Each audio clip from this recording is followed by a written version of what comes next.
right, welcome everyone. We'll just give it another minute for people to come on in and we'll get started.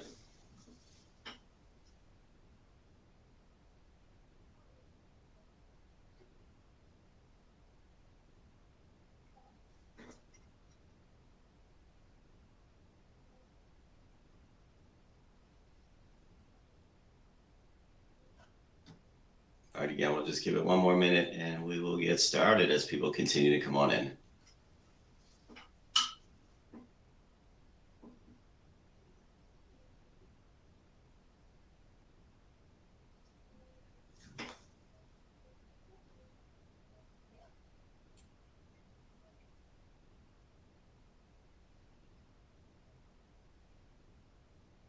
All right, with that, Reuben, you ready to get going? Let's start. Let's start.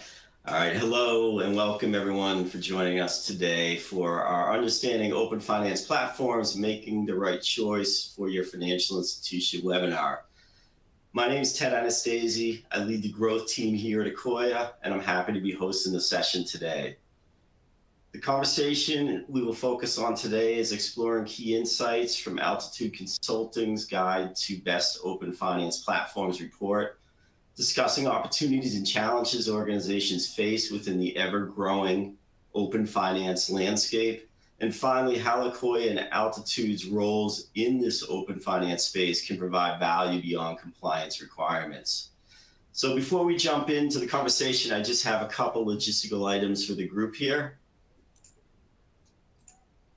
So all the modules you see on your screen to the right-hand side are customizable. You can downsize, move them around, things along that line. So please go ahead and do what you feel from a minimize or maximize standpoint that you see fit. At the bottom of your screen, you'll see a module where you can download assets relevant to today's conversation. So please do take a look at them.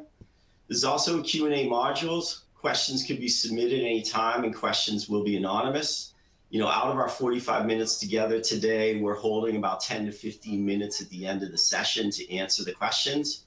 And if we don't get to all the questions at the end, we'll include them in a follow-up email with a link to this webinar. Will be made available on a playback basis here. So we're ready to go now. So now with that, allow me to introduce my co-host, Reuben Piryatinsky. Reuben is a seasoned veteran of the industry with over 20 years in financial services. He's launched 4 companies over the past 20 years, the first one at the youthful age of 17, which is great to see. Now he serves as the CEO of Altitude Consulting, an open finance advisory and implementation firm. You know, thanks again, Reuben, for joining me today. It'd be great if you could expand a bit on Altitude's work in the open finance space, please. Thank you, Ted. It's amazing to be here. We at Altitude help drive the adoption of open finance in North America. We're working with financial institutions as well as under other industry players to help define open finance strategy, to help define monetization strategies, as well as implement them and guide the full end-to-end implementation of those strategies. I appreciate that background there. I'm sure you're seeing a lot of acceleration in this space. You know, you're going to hear me say consistently throughout today's session that, you know, open finance is here to stay and it's only accelerating. And we're definitely seeing that. And based on, I'm sure, what you're seeing, you're going to feel the same there. So, you know, Absolutely. one thing we're hearing, one thing we're hearing from financial institutions, the marketplace and the conversation, you know, around do I build, do I buy, do I partner when it comes to open finance? I know you touched upon these types of implementations in your report. So how do you suggest FIs weigh the 3 options again, buy, build, partner? And what do you see as the main opportunities and challenges to implement here?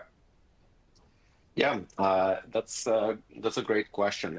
And perhaps we can get into first a bit about the report and what we've covered in the report. And from there we'll get into the buy and build and partner question. The short of it is that throughout our work with financial institutions, we've been consistently asked questions about what open finance players exist in the market, what platforms exist, what are their capabilities, and we often had to answer the same or very similar questions. So we've also conducted extensive research, and we've realized throughout that research that there are a lot of open finance platforms, but they're all behaving in different ways. They all have different kinds of capabilities. And at the same time, although there were some reports, there was other research on open finance platforms, there was none that actually went in depth into explaining the differences between them. So we've created this white paper in order to answer all of these questions and to illustrate the differences between the different platforms and how they behave. And one of the key considerations, one of the key elements that we've looked at in this report is how different platforms handle the data in versus data out components of open finance. All right, so we can get into the more information on the report, but going back to your build versus buy question, how should an organization approach the build versus buy? Well, there are three options, the way I see it. The first one is building an open finance platform. And in order to build an open finance platform, the organization essentially needs to make quite a big investment in order to build the API infrastructure, to build security, to build consent flows. And that gives it a lot of capability, or rather control over various capabilities of the platform, over the developer experience, over the extensibility. But at the same time, it carries a pretty high cost and possibly a longer time to market, and also all of the maintenance of that platform should or are on the bank, on the organization itself. Now, when you partner with an open finance platform, such as Akoya, you have a potentially faster time to market, because a lot of these key capabilities are taken care of for you. The platform has consent management, developer experience, as well as standardized upgrades for both API standard updates, for regulatory updates such as Section 1033 requirements or any other requirements that are amended by regulators. That's handled for you. So that's a good happy medium. And then the third approach, which is to fully buy, or we call it engage with a provider or with a core banking provider, is essentially using their open finance APIs to get compliance, to be able to participate in the open finance ecosystem. This can get you the fastest time to market and potentially a lower cost, but it also gives you a more limited set of control on the capabilities, on the use cases that are provided, and the customization options. So usually that's better for smaller financial institutions, for the tail end of the market, and whereas the build approach is usually for organizations that are much larger, that are investing a large amount of money into their open finance program. And we see that most organizations are actually going with the partner approach. Interesting. Yeah, when looking at your report there, it was great to see the global focus there. Interesting to see the choice that was out there in the different markets. And, I always say choice is a good thing to those that are buying. The more choice that's out there, the more options you have, the more you can find a solution that's very specific to your unique operating environment. So good stuff there on a global basis. Really enjoyed it. Thank you. Another thing we hear from the financial institutions is like, why now? maybe their compliance deadlines are a few years out. You'd mentioned 1033, so maybe it's a few years out from the stated deadlines. Maybe the concern with what could happen to those deadlines in the future.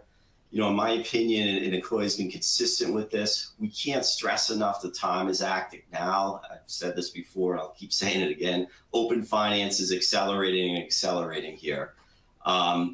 So open banking and open finance solutions are advantageous to financial institutions and their customers for many reasons beyond compliance. So why wait?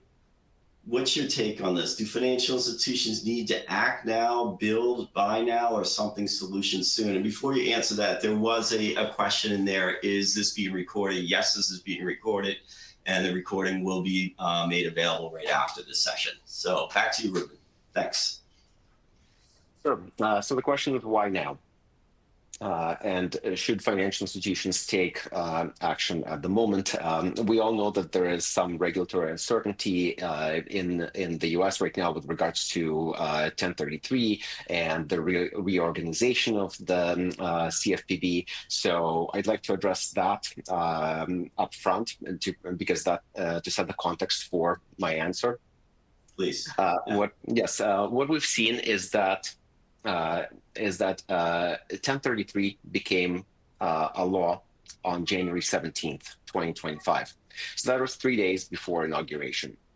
And as of right now, it is a law. The compliance timelines still stand, and they start on April 1st, 2026, when the first wave of financial institutions needs to comply with the regulation.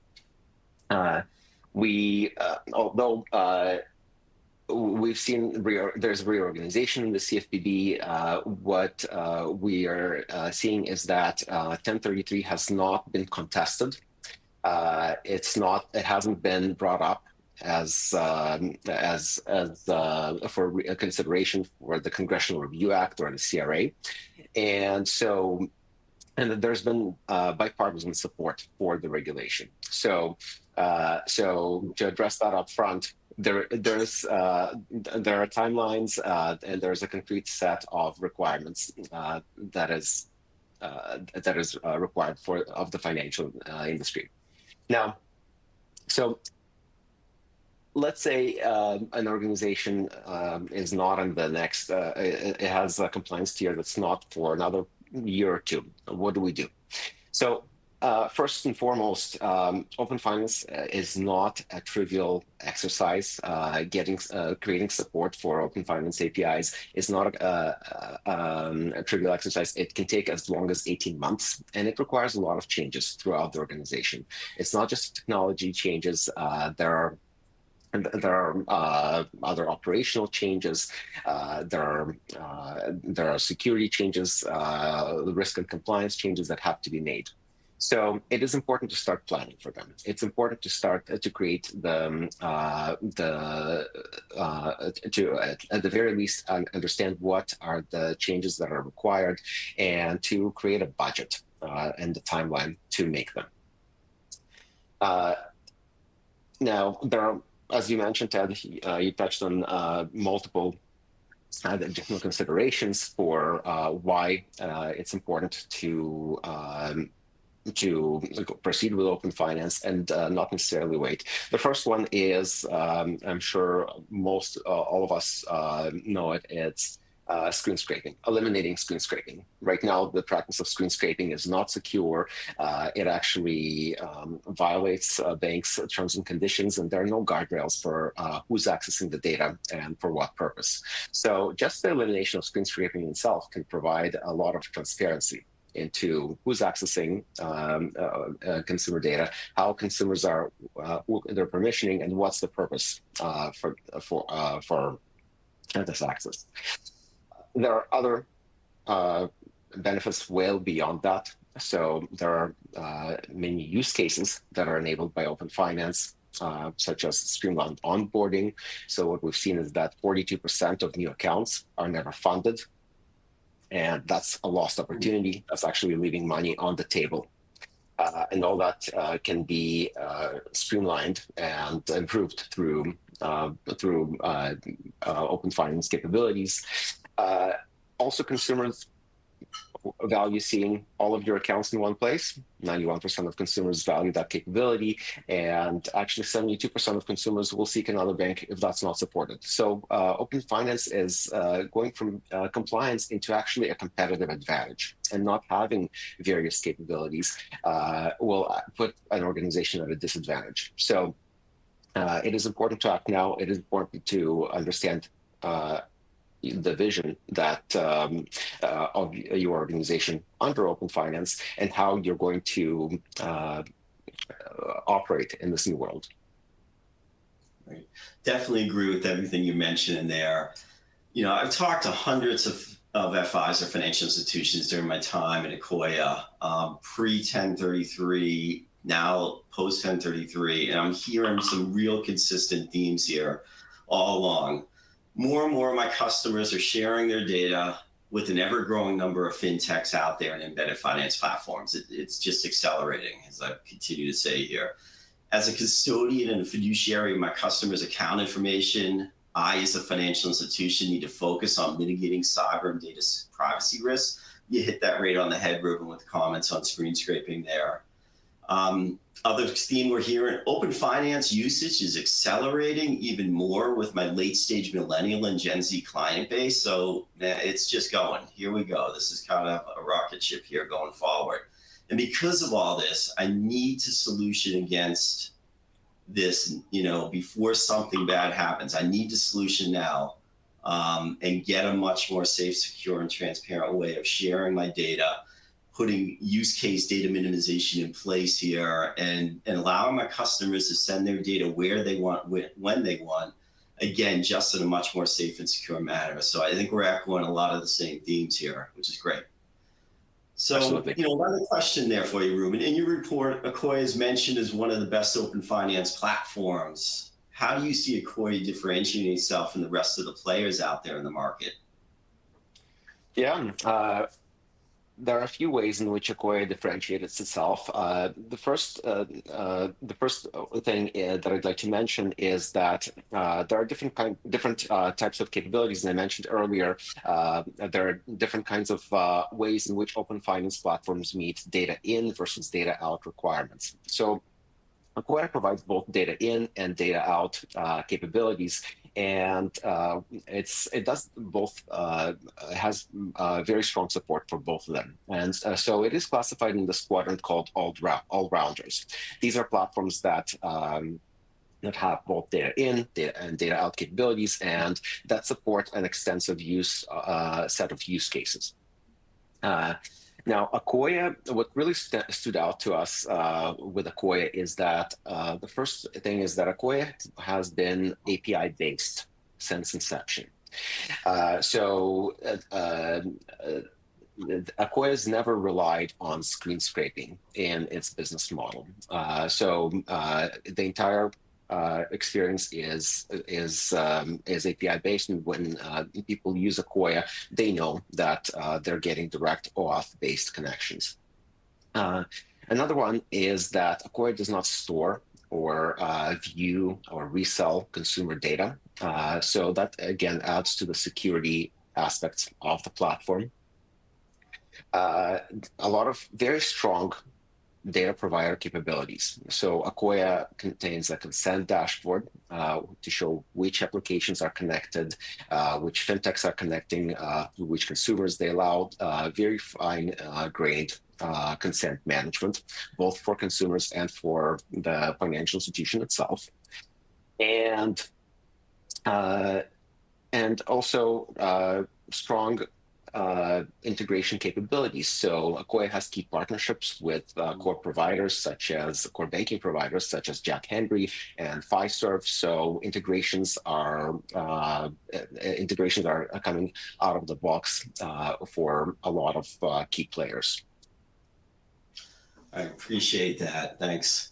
Let me just spend a few minutes on Akoya here. Our focus is on making financial data sharing secure, reliable, and transparent to the customers. You mentioned 100% API-based, OAuth-based. That's really a core tenet of us. We never see the data. We never store the data. We never see login credentials. It's just the way we've been stood up from day one is one of our core principles. The best example of how we do that today is our open banking solution. While this is an end-to-end solution, can help financial institutions meet and maintain compliance, the value is found in its benefits beyond regulation here. We've been built with the customer and the consumer first in mind there, squarely in mind. Financial institutions on our platform can enable, again, secure data connections, expand use cases. You mentioned, the funding of new or existing accounts and the abandonment rate associated with them. We feel we've got a unique solution there to really remove friction from that whole process and have higher success rates, which is great. We could definitely build consumer trust here in the way that we encourage both the recipient side of our network as well as the provider side of our network to be really transparent in the terms and conditions, get explicit consent here in the way information is shared and what's going to be done with that. The more you offer that transparency, the more trust you build there. And that comes down to us providing the visibility and control once that consent's done there with the ongoing permissioning dashboards and how we can power those views with the ability to make changes, add accounts, take accounts away, potentially revoke access really in a real-time basis. It just gives trust and confidence there. And then we're talking about driving revenue through insights, kind of the last bullet there to the bottom right. What I've been seeing there is a couple things. With the financial data exchange and all the work they've done on best practices in sharing data, ensuring that the end app receiving that data is transparent to the organization, allows financial institutions to know exactly where their customers' data is going and what level it's going and what kind of amount of activity that's going there, number of customers, how often it's going, things like that, will enable them to say, okay, that's great. I understand what my client's doing that much better. I understand where the end data is going. I can better understand my clients so I can deliver more value. But a more recent growing use case that we're having here at Akoya is not only data providers or financial institutions want to give their data into the network, but they also want to sit on the other side of the network. They want to receive information from held away account information for things like funding new accounts, or just giving a broader insight of their customers' financial landscape where they can better understand behaviors and potentially deepen their relationship with their customer because they have a more holistic view, which has been, again, something we're seeing a lot of acceleration in, which is, open finance as it continues to evolve there. In addition there, at its core, our open banking and finance are putting platinum services are putting the control back in the hands of in the customers. As mentioned before, we're 100% API based. We enable financial institution customers to authenticate, select accounts, permission data to go, and all this is without having login credentials shared or stored anywhere in the process. And that's a huge win in this space from a cybersecurity standpoint. Consumers can have the peace of mind that their data is going to be used for the use case at hand. So again, the amount of data that's flown to the fintech, for example, is in line and in concert with the fintech that they're using. And then again, Akoya's data access network provides risk mitigation. I can't emphasize this enough about the login credentials. They're just not available or even part of the flow as someone permissions their data to flow from a financial institution up to a third party. A couple of the things I do want to call out about Akoya here. I mentioned it before, but I think it's really important because it's different than really any other data access sources out there that are in the marketplace today. Akoya does not see, store any information in any way, shape, or form. We are a transport layer, which means consumers can have peace of mind that their data is not potentially going to be misused in any way, shape, or form or sold. It's just the way that we believe this open finance ecosystem should be done. And then furthermore, Akoya is primarily a B2B solution. Some of our financial institutions have chose to expose the Akoya brand in the consent process and in the permissioning process, it's really up to them. We don't require our brand to be visible in any way, shape, or form to the customer. And because of that, the customer is doing business with a trusted fintech. The customer is doing business with a trusted financial institution. We are facilitating the consent and data flow between those two without them having another brand inserted into that process where they don't know who that is. It causes them to pause and basically increases abandonment rate. In our case, we increase conversion rate there. So it's definitely something that we feel strongly about. And we have a lot of configurability in this space. We think that's being well received by the marketplace. So just wanted to add those few sound bites there about Akoya, what we're doing out there in the marketplace as we continue to grow and expand. So with that said, we do have time for questions here, and I do want to advance into the Q&A stage, and I'm glad to see that there are some questions that are being presented here. So I'm going to kind of play the facilitator here, Reuben. I'm going to take a couple of them, but I'm going to ask you also to jump in. So one of the questions that came in, I'll read this for you, as well as for the audience. How have some financial institutions delivered these open finance solutions in a small incremental ways? Have you seen financial institutions describe the benefits from a cost perspective? So maybe if you could highlight your experience in there, that would be great. Reuben, please. Yeah, absolutely. There are some there are some quick wins that can be obtained through open finance, and that I've alluded to a little earlier in the conversation. Capabilities such as streamlined account opening and fully end-to-end automated account opening.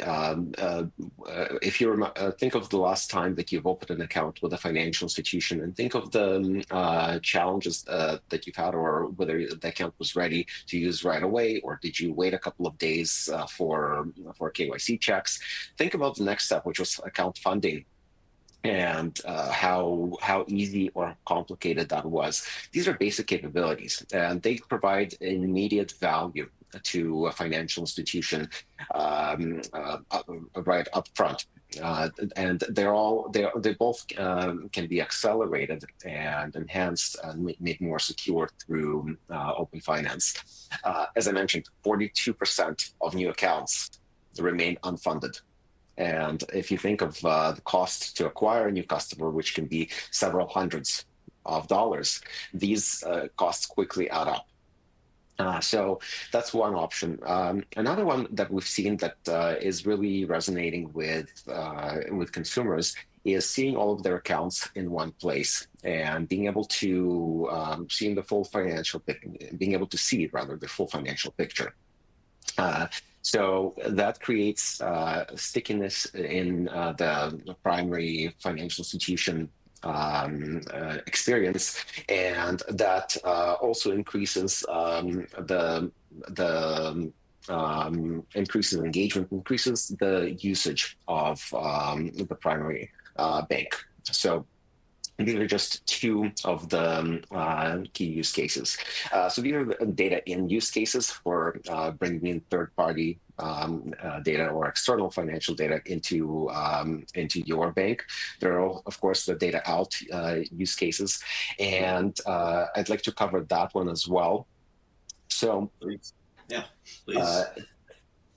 Think of as a financial institution, when you see that a consumer is connecting through a third-party app, through a fintech app, without open finance APIs, there's no clear indication as to what app is connecting and what purpose it's connecting for.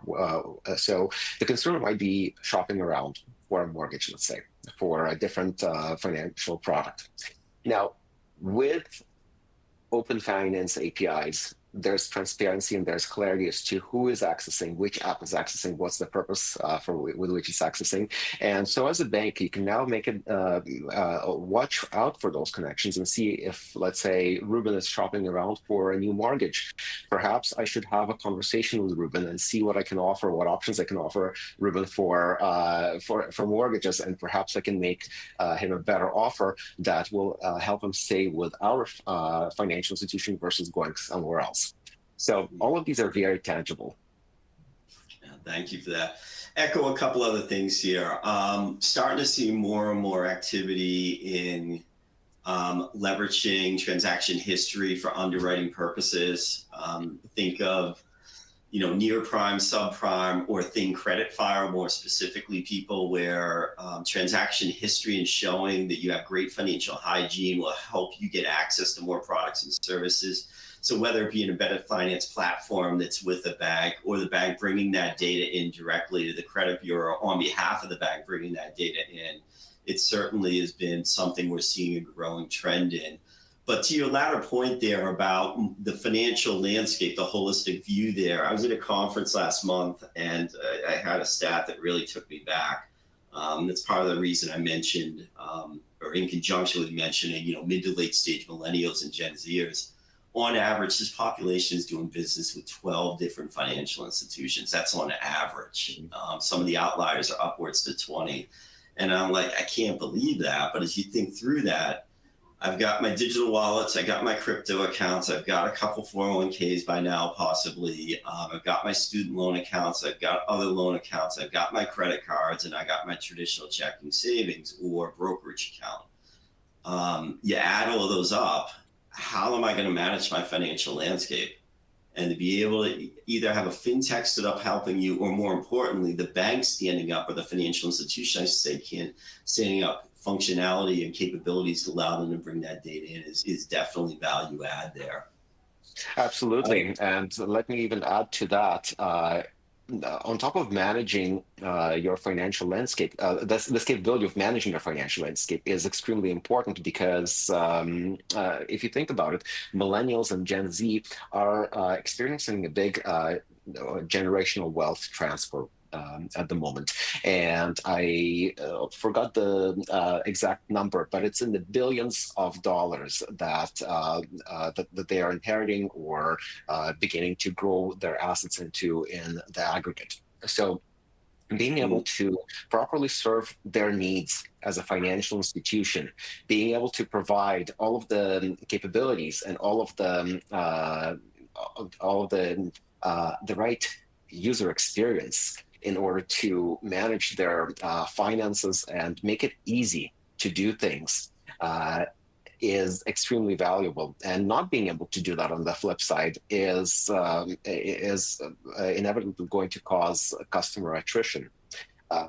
Millennials right now, and actually any group, any demographic group, is expecting similar experience from their financial institution as they do from leading products from Google, from Apple, from Amazon. It needs to be instant, it needs to be easy, it needs to be convenient. You need to have all of your capabilities there in one place, on mobile, on desktop, wherever you are. And there needs to be value add, because now AI capabilities are a part of almost any application. So banks really have to level up their game. Yeah, well said, well said. We're in this digital hyper-connected world. Data is going everywhere, and the speed and making it frictionless is so important. And I think we're doing a good job out there, and that's what APIs are all about. It enables that to happen frictionlessly. All right, another question in here. When will we see capabilities expand beyond data sharing?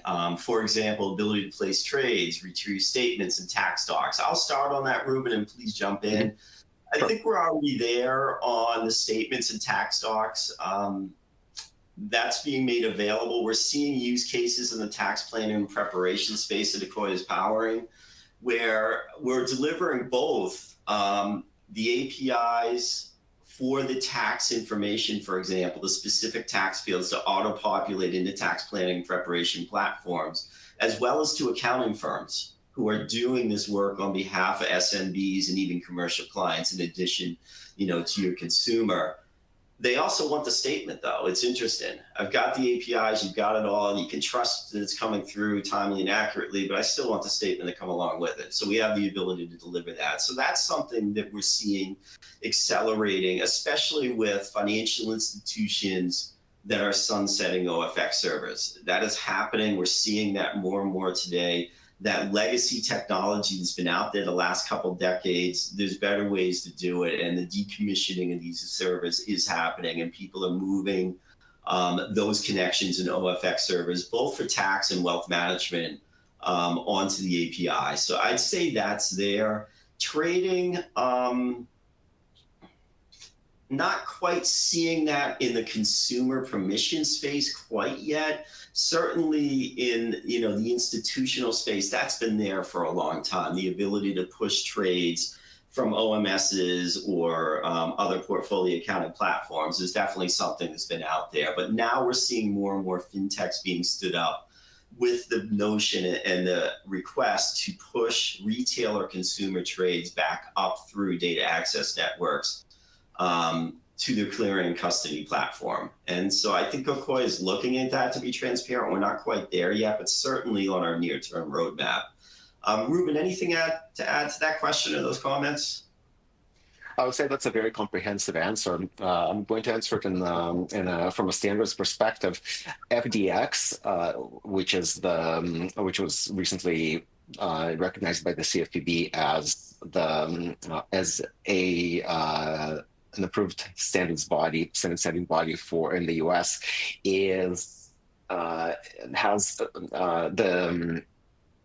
already has a lot of data types that are beyond just the standard open banking data types, and it has the ambitions to expand. It's actually ever expanding its data types and support for other additional financial products.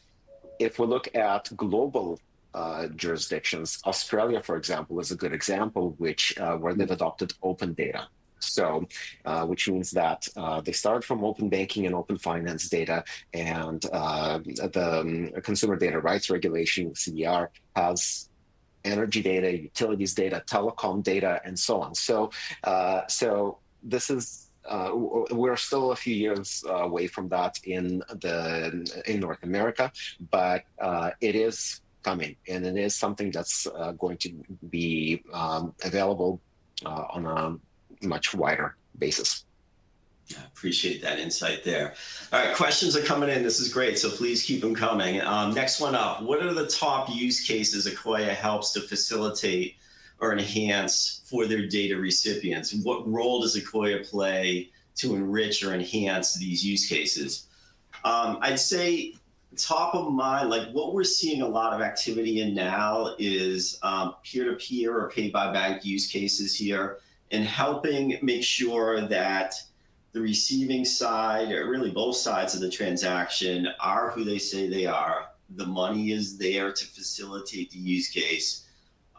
We are checking that the customer is the customer, and you have peace of mind. And if I'm going to jump from an embedded finance, pay by bank fintech, then jump to a financial institution, I'll authenticate with that financial institution as I do today. You can have comfort that that person is who they say they are. Furthermore, we know the financial institutions do some of the best KYC out there. So to return some of those customer attributes to allow you to do that, which then leads to what we call payment enablement. So collection of account number, routing number to facilitate money movement, or tokenization of that. We're seeing a next wave here in risk mitigation when it comes to removing account number, routing number from the marketplace and tokenizing that. We sit in the middle of that in partnership with the clearinghouse to help facilitate a turnkey solution for that space. So a couple sound bites there. Reuben, you mentioned the PFM use case and the data aggregation use case. We certainly sit in the middle of that and help with money movement there. Wealth management use case, I should say money movement, understanding your holdings there, your financial landscape. wealth management use case, a little different, where we're helping financial advisors get a more holistic look at their clients' portfolios as they're doing financial advisory work, is something that we play with and sit in the middle with. From an enrichment standpoint, we have certain fintechs that say, I want the data direct from the financial institution without you doing anything to it, because I built my analytics and my special sauce, if you will, around it. So I just want the raw data. And Akoya is enables as direct as you can get with the financial institution without having a direct agreement, a direct connection. Milliseconds of latency to pull the data back. So we offer a lot of value there. But on the flip side, if you want some data normalization, data categorization, across all the financial institutions, the thousands of financial institutions that are data providers into the Akoya Data Access Network, we have the ability to support that on the fly without going against our principle of we never see data, we never store data. It's a transport layer, and milliseconds that the data passes through us, it's gone there. So that was a great question. Thanks for that. Another one that came in, this is an interesting one. Is Akoya a competitor or an aggregator of service providers like Plaid or Yodlee, or does it integrate with these service providers? We are an open finance platform for all players in the ecosystem. We offer choice, as I mentioned before. Choice is always a good thing to the marketplace. And for someone looking for data access to financial institutions, you now have a different service model to choose versus one of an aggregator. It's really up to you. What's the best solution for you? A shorter answer is yes, we have the vast majority of the aggregators on the platform consuming data through Akoya in an efficient way, meaning we are truly a network.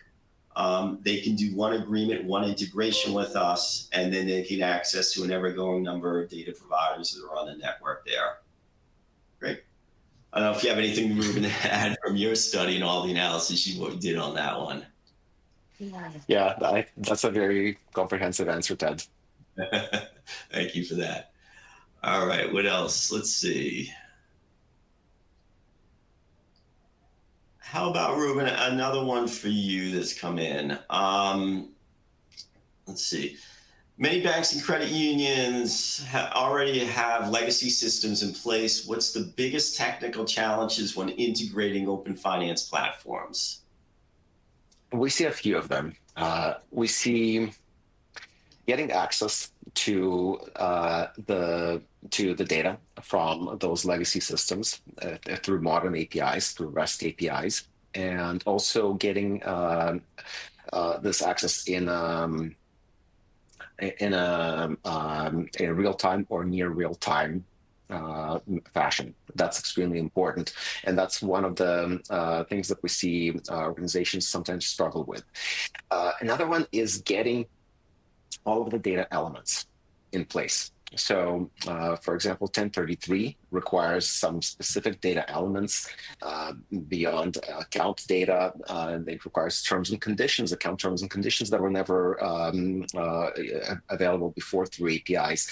They require even 2 years of data, which are not trivial to get from legacy systems. So being able to build those layers of access on top of the legacy systems and making sure that they work in a very performant, low latency way is one big is a major challenge. Another one is handling a large volume of requests. So on the same to the same point that these layers need to, and the API infrastructure needs to be very performant and needs to be able to handle the traffic that's required, and also throttling traffic. So that's important. And the final one I would say is cloud migration. So a lot of legacy systems cannot be migrated to the cloud, such as mainframe systems, and in that case, having interoperability with cloud-enabled solutions, with cloud components, and doing that in a secure and seamless way is another challenge that we see and that we actually help organizations with. Great, thanks for that. All right, I think we're right about time. There's a few other questions in there that we're not going to get to just because I want to be respectful of people's time. So that'll be it. We want to thank everyone for your time and those especially that have asked questions. Again, if we didn't get to your question today, we'll follow up with that. Please, again, check out the assets that we have available in the modules. Reuben, thanks so much for taking the time to chat with us today. It was great to have you here. And both of us, Reuben and I, welcome the opportunity to connect about our respective organizations. Please do reach out to us. Our contact information is up on the screen there. And with that said, we hope everyone has a great rest of the day, and we do hope to hear from you. Take care, everyone. Thanks. Thank you, everyone.